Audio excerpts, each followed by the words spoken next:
2 days ago, the NBA changed the rules. Every outlet covered it. Nobody explained why. $165 billion. That's what 30 NBA franchises are worth right now, combined. The rule change wasn't about competitive balance. It was about making sure nobody ever accidentally finds out how that number got so big. We pulled the proposal. We read every line. And what's in it connects every financial story we've ever told to one vote happening on May 28th. When players come in and out of the game, injuries, pain levels of players, yes, we need to do something more extreme than we did with those incremental changes the last 4 times along. Before you can understand what changed, you need to understand what they're changing it from and why it took them 30 years to do it.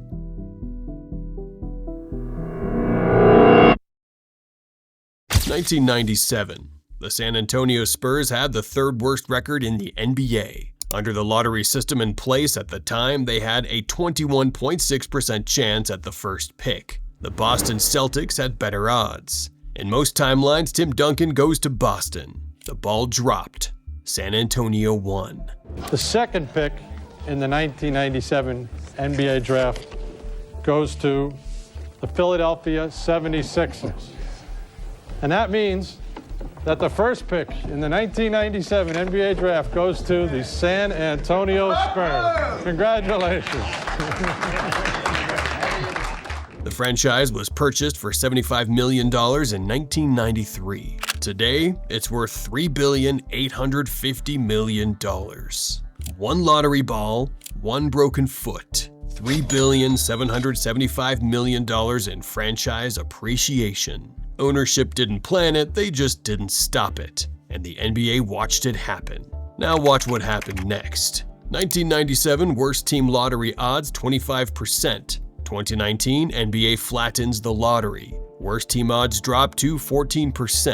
2026 new 3-2-1 proposal. Worst team odds 5.4%. Every time a small market team uses the lottery to build a dynasty, the NBA changes the rules. That brings us to the 3rd. That's where 18 teams would take part in the lottery. It's increased from 14. That's where we're at right now. And the teams with the 5 worst records, they would have the same odds in descending order from there. And there would be a lottery drawing for each of the first 5 picks. And then there would be a second drawing for the remaining 13 teams with protections in place to prevent the worst teams from falling too far. Right now, you're drawing for the top 4. All right? San Antonio did it in 1997. The league responded in 2019. San Antonio did it again in 2023. 1.8% odds. Victor Wembanyama. The league responded in 2026. See the pattern?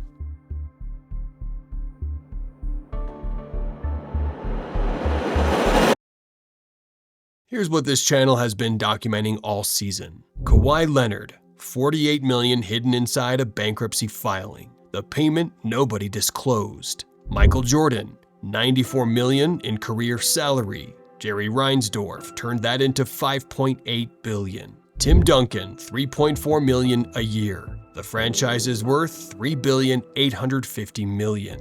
LeBron James used to validate a $2.8 billion arena deal he had no stake in. Isaiah Thomas, $120 million spent. 0 playoff wins. The Pistons ownership extracted value from the franchise name while the product collapsed. Every single one of these stories traces back to the same mechanism. The draft lottery system that ownership used to acquire assets at below market value. Protect that asset with rookie-scale contracts. Extract the appreciation, and never disclose a single number. Here's the number every outlet missed. Under the new 3-2-1 proposal, the bottom 3 teams get 5.4% odds at the first pick. That's the same percentage Greg Popovich earned on every dollar of franchise value he created over 29 years. 5.4 cents on the dollar. 5.4% chance at the pick. The same number. That's not coincidence, that's the architecture. The proposal expires after the 2029 draft.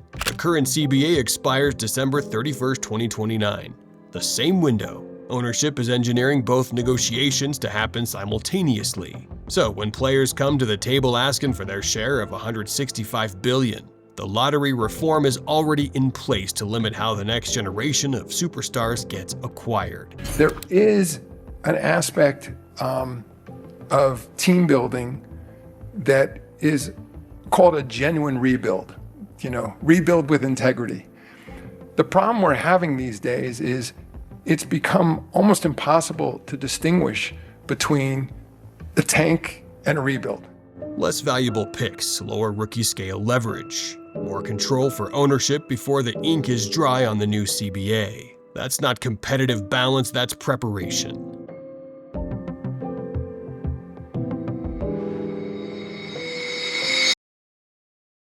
On May 28th, 23 of the 30 NBA owners vote on whether this becomes law. 23 votes from the same 30 people who own the $165 billion in assets this system protects. There is no player representative in that room. There's no fan representative in that room. There is no independent financial auditor in that room. 30 owners voting on a system that determines how the next generation of players gets compensated behind closed doors, without disclosure, completely legal. Here's what happens after May 28th, and this is the part nobody's telling you.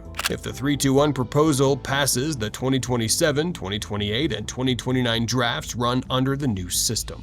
The worst teams have 5.4% odds. Bad teams stay bad longer, and good teams stay good longer. Franchise values at the top of the league, Warriors, Knicks, Lakers, continue to appreciate because the competitive structure now protects their position. The Warriors are worth $10.8 billion. Under the old system, a bad season and a lucky lottery ball could produce the next Tim Duncan for any team in the league. Under the new system, that mechanism is gone. The rich franchises just got richer. The struggling franchises just got a 75% reduction in their escape hatch, and ownership called it reform. Here's what December 31st, 2029 actually means. Every outlet is covering the 3-2-1 proposal as a standalone story. Nobody is connecting it to the CBA expiration. Nobody's connecting it to the rookie scale. Nobody is connecting it to the $165 billion that ownership has accumulated since the last time these rules were written. But we are, because here's what happens at that table in 2029. Ownership walks in with a new lottery system already in place, limiting how franchises at the bottom acquire talent. Ownership walks in with rookie-scale contracts that have capped every generational player since 1995. Ownership walks in with $165 billion in accumulated franchise value, built on the backs of players who were paid a fraction of what they generated. And players walk in knowing all of this for the first time, because someone finally read the fine print. The Kawhi extraction, the Duncan dynasty, the Jordan ratio, the Popovich structure, the Wembanyama blueprint. It was never separate stories, it was always one story. And it ends, or it doesn't, on December 31st, 2029. Every episode of this series is waiting. Start from the beginning, or start from the end. Either way, you'll arrive at the same place.